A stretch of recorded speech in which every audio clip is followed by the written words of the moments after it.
para você que nos acompanha na Rede Câmara Pelotas. Seja muito bem-vindo ao nosso espaço de entrevistas aqui na 32ª FenaDoce, dentro do estande da Câmara de Pelotas. E hoje eu recebo o vereador César Grisolara. Cezinha, antes de tudo, seja muito bem-vindo. Muito obrigado. Me dá uma satisfação estar aqui na FenaDoce, né, onde no estande da nossa Rede Câmara aqui. E estou aqui para nós bater um papo. Esse é um espaço que nós, enquanto presidente, né, ampliamos esse espaço aqui e mostramos a importância dele. E hoje eu fico muito feliz em voltar novamente aqui e ver que esse espaço foi ampliado, foi reconhecido e valorizado. Pois é. Vamos pegar esse gancho, inclusive, sobre ampliação. O Cezinha foi presidente da casa em 2023, e inclusive, eu até fazer um adendo, foi quando eu era estagiário aqui da casa e a gente começou aqui na FenaDoce. Se não me engano, acho que foi a primeira vez que teve um podcast da Câmara da FenaDoce. Enfim, foi uma ideia muito legal e desde então seguiu esse espaço de entrevistas. Desde a tua gestão, Cezinha, como presidente para cá, né, tu falou dessa ampliação, dessa evolução. Quanto tu vê de evolução do espaço da Câmara e da ampliação da Câmara, das atividades oferecidas pela Câmara aqui na FenaDoce e também, de certa forma, da evolução da própria feira nesses últimos 3 anos aí, vamos pegar esse recorte. Bem lembrado, isso mostra a qualidade dos nossos estagiários, né? O nosso repórter Luiz é estagiário naquela época e de lá para cá se evoluiu muito, né? Mas óbvio que naquele momento nós colocamos uma outra concepção, né, de rede, né, de Rede Câmara, como as pessoas estavam se comunicando, como o Brasil afora, né, as instituições, né, o parlamento estava se comunicando. E naquele momento, há de se lembrar que muito do parlamento, até internamente, não conseguiu entender o tamanho, a dimensão que nós naquele momento estávamos propondo. Hoje eu fico muito feliz em ver que tudo aquilo que a gente fez, né, tudo aquilo que a gente estava na vanguarda lá atrás, hoje se tornou, né, algo que eles olham e vê que a Rede Câmara, né, saiu da TV Câmara, né, nós implantamos a Rádio Câmara, tenho muito orgulho, né, de principalmente a comunicação da Câmara de Vereadores. E hoje as pessoas veem que esse espaço se tornou um espaço democrático, um espaço da cidade. As pessoas passam aqui, reconhecem, né, esse espaço que de muita qualificação do debate, de apresentação, né, da maior feira do doce do Brasil. Nós somos a capital do doce, então fico muito feliz que lá nós iniciamos esse processo e tu fez parte, né? E hoje nós estamos aqui. E, vereador, outra coisa importante a gente falar, e que muito se comenta, né? Por que tem um espaço da Câmara aqui? Tu analisa quanto à prestação de serviços, não só para o pelotense, mas para o turista que vem aqui conhecer um pouco mais do trabalho da Câmara de Vereadores como um todo. É de extrema importância tanto os poderes constituídos, né? O poder legislativo, que é o poder mais democrático que tem, e democracia se dá pela representação, por quem tu dá voz, né? Então, nós ter aqui um espaço, e não quer dizer que esse espaço tenha que estar os 21 vereadores, mas principalmente que a população consiga se enxergar. Porque para além de ser uma feira que recebe muito dos turistas dessa cidade, é uma feira que é também para o pelotense. E o pelotense se enxergar, ver os seus representantes, os 21 representantes, e nós fortalecer e estar dentro aqui da FenaDoce, nós estamos mostrando a importância que essa feira para nós tem, mostrando para o Brasil que está aqui, o quanto essa feira aqui é importante, mas também representar o pelotense. Da mesma forma, também o Poder Executivo, a Prefeitura está aqui, né? Demonstrar que o cidadão aqui, que não é da cidade de Pelotas, o cidadão que está nos visitando aqui, mostrar o quanto o parlamento, o quanto o Poder Executivo, a Prefeitura, prestigia esse espaço aqui. Então, eu acho de suma importância nós estar aqui nesse local.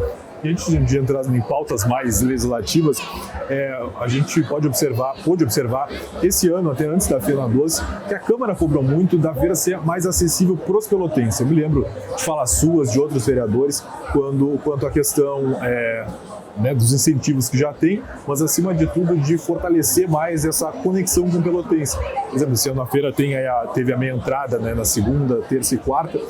O quanto tu acha que essas iniciativas que a Câmara também cobrou e muito antes da própria feira ajudaram para movimentar mais esse ano a feira, e o que pode vir de melhorias, né, daqui a pouco para o ano que vem, ou de outros incentivos, né, para todas as parcelas da população? Eu acho muito importante porque no nosso ano que nós estivemos, à frente, começo lá quando nós tivemos à frente da presidência da Câmara de Vereadores, nós colocamos e ajudamos a feira, porque eu acho inadmissível os poderes constituídos podendo apoiar o dinheiro do cidadão. Eu sempre digo que o recurso público ele não é dos vereadores, ele não é do gestor, ele é da população. E tu tem retorno isso na população aqui, é de suma importância. E naquele momento nós fizemos, olha, chamamos, né, a CDL e dissemos, nós vamos apoiar, queremos fazer parte da Feira do Doce. Mas nós é importante também nos apoiar os projetos sociais. E naquele momento nós podemos possibilitar a tantos projetos sociais que trouxeram as crianças em vulnerabilidade social, que não podem ter acesso, até mesmo para demonstrar que isso é parte delas, isso é delas. Isso não é somente dos turistas, é importante os turistas estarem aqui, mas é importante a população. E lá naquele momento nós pedimos uma contrapartida que era nós ter o ingresso, nós ter o doce, nós ter o brinquedo. Porque muito desses momentos, e eu sou prova disso, que eu tive nesse momento na escola, no colégio, me trouxeram aqui. Mas quando me trouxeram, muitas vezes foi uma tortura aqui, porque a gente vinha porque uma criança, um jovem em vulnerabilidade, ver esse mundaréu aqui que tem diversos doces aqui de todo tipo, né? Todos os doces, há de se dizer aqui, e também tem os brinquedos. E não ter acesso a isso a uma criança, um jovem, um adolescente se torna uma tortura. E lá naquele momento a gente pediu essa contrapartida lá. Então, a gente fomentar isso, que o cidadão pelotense, principalmente, possa vir numa feira que é dele, numa feira que ele produz, há de se dizer que as doceiras são daqui, os parentes das doceiras, os familiares das doceiras são da cidade de Pelotas. Então a gente temos que potencializar isso ao turista, nós temos que bem receber, mas também nós temos que potencializar o cidadão pelotense para estar aqui. Bom, e estamos na Feira Doce, ok, mas temos que falar de pautas do Legislativo.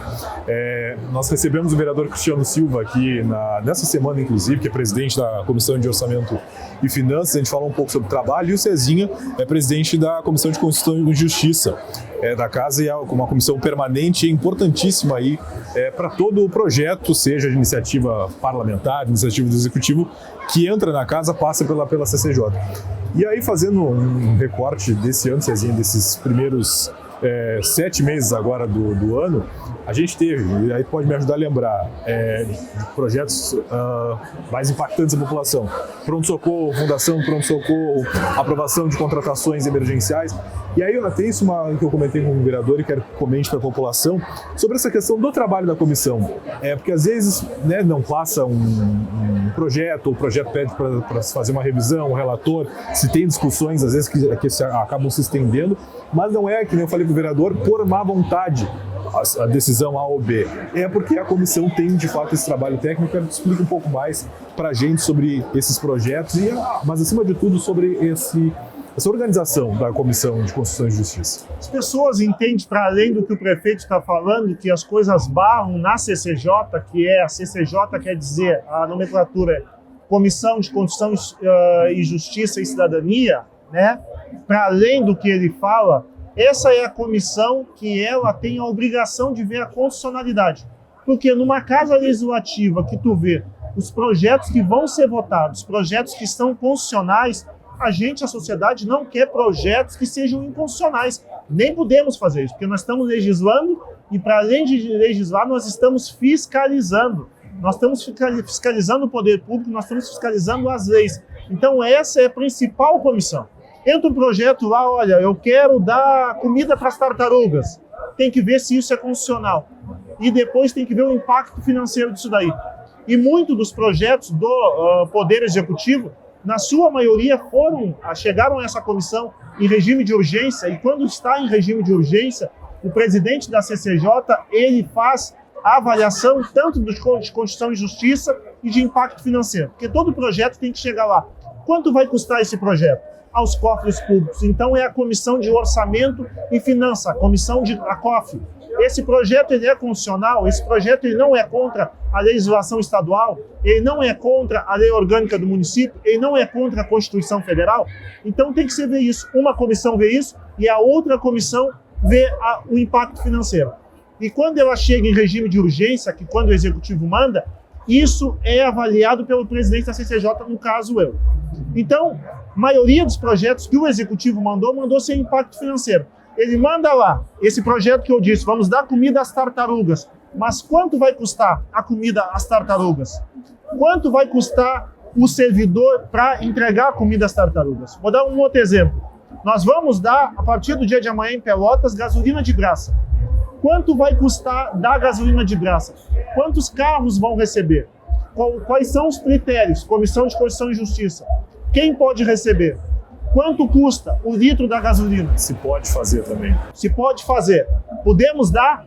Isso não fere a Constituição Estadual, não fere a Lei Orgânica do município, não fere a Constituição estadual e federal? Tem que ver isso. Então, quando os projetos ficam, os projetos só podem ir ali. Porque depois de passado isso, o projeto é mérito. Então, isso, quando tem projetos barrados, isso diz muito mais da qualidade desses projetos que o Executivo manda.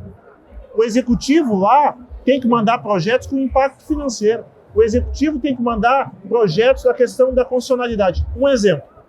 O Executivo muito fala sobre a questão, mas a CCJ barrou contratos emergenciais. Já tem uma decisão de repercussão geral do STF que diz o quê? Os contratos emergenciais são só para situações extraordinárias.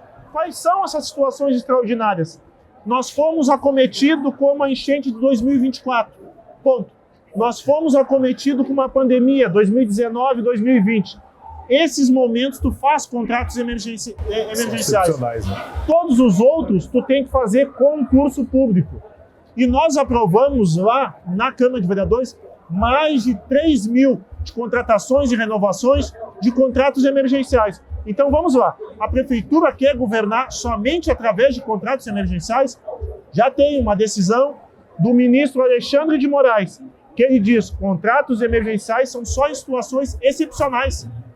E o Executivo manda para lá e diz a CCJ barrou. A CCJ está fazendo o papel dela. Por quê? Mas, Cezinha, aonde afeta isso daí? Fábio, aonde afeta isso daí? Aonde afeta a população? Afeta aquelas pessoas que estão esperando o concurso público. Aqueles chamados concurseiros que estão estudando há muitos anos para fazer concurso público. Aí a Câmara vai lá e aprova contratos emergenciais. Essas pessoas estão sendo prejudicadas. E aí o Executivo traça, é só narrativa, uma narrativa de dizer, a Câmara está contra as pessoas. Não, nós somos favoráveis. Quem é um político que não quer professores em sala de aula? Mas os professores têm que ser concursados. É isso que diz uma decisão do STF, Supremo Tribunal Federal, de repercussão geral. O que é repercussão geral? É quando uma decisão vale para o Brasil inteiro. Do Iapoca ao Chuí, tu pode utilizar essa decisão. Então é isso. E aí, então, esse eu estou dizendo um caso, o que foi muito narrado. Mas é óbvio, quando se tem uma narrativa, eu posso dizer, olha, o prefeito não arruma as ruas porque ele não quer. Eu posso fazer isso daí. Isso é uma narrativa. Olha, o prefeito tem dinheiro e ele não arruma os buracos da cidade porque ele não está. Até sinal não arruma por incapacidade. Mas eu posso dizer que ele não quer arrumar. Eu não posso falar isso daí. Olha, os leitos que estão faltando ao pronto-socorro, a secretária está deixando as pessoas lá daquele estado porque querem. Eu não posso falar isso. Isso é uma narrativa política. Apesar de eu achar que a saúde na cidade de Pelotas está um caos. Falta gestão desde o início desse governo. Mas agora, eu não posso usar a narrativa e dizer que está contra a sociedade. Então, isso é um pouco do que a gente passa por estar à frente de uma comissão tão importante como essa daí. Muitas vezes a gente sai, a gente somos agredidos por outros poderes, na figura do prefeito, na figura de outros agentes políticos, porque o cargo que se ocupa ser presidente da comissão mais importante da casa, da Câmara de Vereadores, ele tem o ônus e tem o bônus. E, presidente, a gente pensando aí, projetando os próximos meses, claro que é difícil a gente adivinhar o futuro, mas a gente vê, já tem a volta das sessões agora na próxima terça-feira aqui no Legislativo, após esse período de recesso, que na verdade é só um período de recesso das sessões, que viram sessões representativas. qual a projeção dos próximos meses de trabalho da CCJ. E é importante falar que muitas vezes tem gente que às vezes diz ou pensa, eu já vi inclusive nos últimos dias, tem projeto represado nas comissões. Tem algum? Esclarece para nós. É narrativa também, narrativa de muita, na sua maioria, de pessoas que não querem lidar com a verdade. Há de se dizer que no parlamento, por isso que são 21 vereadores, aonde se há uma democracia, aonde se há uma autocracia, aonde se há uma ditadura um manda, uma autocracia, tu impõe aquilo dali e tem que ser. Aonde se há uma democracia, existe o mesmo voto que elegeu o prefeito e a vice, foi o mesmo voto que elegeu 21 vereadores. Eu posso não concordar com boa parte dos vereadores lá, até porque no pensamento não tem nenhum vereador que eu pense igual lá. Por isso que nós somos 21 lá. E por isso que é o poder mais democrático, porque ali tem um representante da colônia, tem representante dos professores, representante da questão de gênero das mulheres, a questão racial dos negros, a questão LGBTQIA+, enfim, tem ali diversos, né? Nós temos diversos representantes ali. E por isso que é a pluralidade, por isso que o parlamento ele é tão rico, porque são diversas vozes, diversas mentes ali pensantes. E isso, muitas vezes, se é utilizado pela prefeitura municipal uma narrativa de dizer o projeto está na CCJ. O projeto, muitas vezes, quando o projeto chega na CCJ, tu tem que designar um relator. Qual é o relator? Tu vai designar algum vereador que ele vai fazer o quê? Ele vai analisar se o projeto é constitucional. Isso na CCJ. Tu vai designar também um relator na COF, Comissão de Orçamento e Finanças, para ver se o projeto tem impacto financeiro. E na sua maioria, principalmente os projetos que estão chegando do Executivo agora, são projetos que o relator está dizendo, olha, não há impacto financeiro. Eu não posso aprovar esse projeto ou dar o parecer favorável. O projeto de constitucionalidade. Esse projeto aqui não é constitucional. Então, quer dizer, a partir desse momento, o vereador ele tem que dar um parecer, e às vezes um parecer negando. E aqueles que não mandam o projeto para a Câmara de Vereadores, o projeto da forma que tem que estar, dizem o seguinte, olha, o projeto ficou represado na CCJ. Não ficou represado. É que o projeto ele é mal feito, o projeto foi mal redigido, o projeto é mal escrito. E aí, lá, o parecer do relator é um parecer negando. Porque muitas vezes há uma narrativa do Executivo que a Câmara de Vereadores tem que ser carimbador. Carimbador, a expressão que a gente utiliza é o quê? Tu não avalia nada, o projeto chega lá, tu carimba e aprova. Não é assim. Nós temos que cumprir a nossa função. A sociedade paga os vereadores e paga muito bem, que é para cumprir esse papel. Se tem um outro papel, não é a Câmara de Vereadores. A Câmara de Vereadores não pode fazer isso. A Câmara de Vereadores tem que cumprir rigorosamente. Porque um projeto mal aprovado, um projeto que é aprovado inconstitucional, ele gera um transtorno enorme para a população. Enorme para a população. Que às vezes é incalculável a gente ter. Então, não há projetos represados na CCJ. Um exemplo, agora quando nós viemos a ser, antes do recesso, que bem tu falou que o recesso só é um recesso de sessões ordinárias, porque até sessões representativas nós temos dentro das comissões todas as terças-feiras. A Câmara de Vereadores segue trabalhando rigorosamente. A Câmara de Vereadores todos os dias segue trabalhando, dando expediente. Quando antes eu fiz ainda e disse, olha, antes de nós entrar no recesso, eu quero limpar a pauta. O que é limpar a pauta? Nós conseguimos votar todos os projetos e deixar nenhum projeto na CCJ. Os projetos que estão na CCJ, que hoje estão alguns que ficaram, porque do governo nós limpamos toda a pauta, são projetos que os relatores não deram parecer ainda. E aí o presidente da CCJ, no meu caso, não tem como chegar lá e obrigar o vereador a dar um parecer. Isso daí é no tempo do vereador. Óbvio que tem prazos regimentais, mas é no tempo dele. Eu não posso, do dia para a noite, chegar e dizer, ó, eu quero que tu dê um parecer favorável. Tem que ser um relator, né, e um parecer ali que seja respeitando a constitucionalidade, respeitando o parecer da Comissão de Orçamento e Finanças. Bom, e para finalizar, teríamos tantos outros assuntos para falar sobre, enfim, Câmara de Vereadores, sobre a Venda Doce. Primeiro, vereador, quero que você faça um convite pessoal, seguir, claro, acompanhando a nossa cobertura da Fena Doce, mas já fazendo o link para acompanhar o trabalho parlamentar, que as sessões vão ser retomadas, as comissões, enfim, a partir da próxima semana. Gente, quero fazer um convite para aquelas pessoas que gostam da rua, e gostam da rua no sentido de festa, de ter a expressão que a gente usa na Guabé, um ajuntamento, e até mesmo aquelas pessoas, né, que gostam de ficar quase que isolado dentro de casa, estudando, daqui a pouco mais vendo uma série, vendo um filme, ou mexendo no celular, ou rolando a tela, como o meu caso. Mas quero dizer para vocês que é importante nós vir a Fena Doce, prestigiar a Fena Doce, e não só isso, porque a Fena Doce está linda. Eu estava, antes de chegar aqui no estande da Câmara, eu estava passando aqui. A Fena Doce cada vez está mais bonita. Ano a ano nós estamos evoluindo cada vez mais. Eu tive, Luiz, agora um mês atrás, eu tive em Gramado lá. Estava olhando lá, né? Gramado é reconhecido, né, Brasil afora, né, como a questão turística. Gramado vive da questão turística, Gramado, Canela, aquela parte da terra, e principalmente na entrada do inverno. E eu estava vendo hoje aqui a Fena Doce, aqui. Nós estamos caminhando, óbvio que nós temos há um tempo, né, já de expertise, na Serra Gaúcha, Gramado, Canela, ali, mas nós estamos nos aproximando e muito. Óbvio que são tipos diferentes, nós estamos, né, numa situação aqui que é a Feira do Doce, não há nenhuma parte, né, do Brasil, né, que tem uma feira como a nossa, tratando do doce, respeitando as nossas doceiras, mas principalmente o ambiente que está, tudo bem?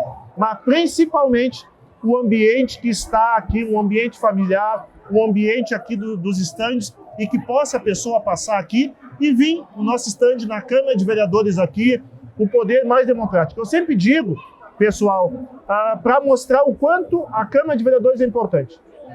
Nós temos 3 poderes constituídos, que é o que preconiza a nossa Constituição Federal. Judiciário, o Parlamento, que é o Legislativo, e o Executivo, que leia-se Executivo, Presidente, Governador, Prefeituras Municipais, Legislativo. Nós temos deputados federais, estaduais, senadores e vereadores. Se hoje o cidadão, no dia de amanhã, no sábado, se o cidadão quiser encontrar um vereador, quiser falar com um vereador, alguém do parlamento, vai conseguir. Vai no gabinete do vereador Cezinha, do Marcola, do Tauã, do presidente Michel, vai conseguir. Agora, se tu tentar fazer o mesmo com a Prefeitura Municipal de Pelotas, tu não vai conseguir.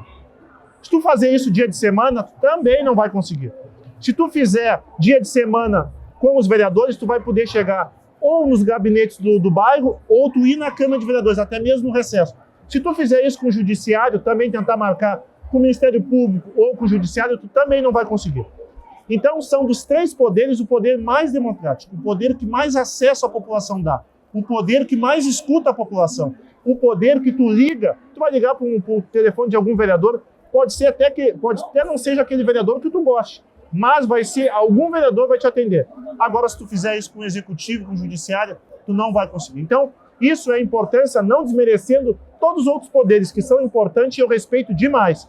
Mas agora, é ressaltar que o poder mais democrático que nós temos é o poder, sim, legislativo, é a Câmara de Vereadores, é o Parlamento Municipal. Então, faço esse convite para vocês virem aqui visitar o Parlamento e dar uma passadinha aqui, dá um abraço no Luiz, dá um abraço nos guris da Rede Câmara.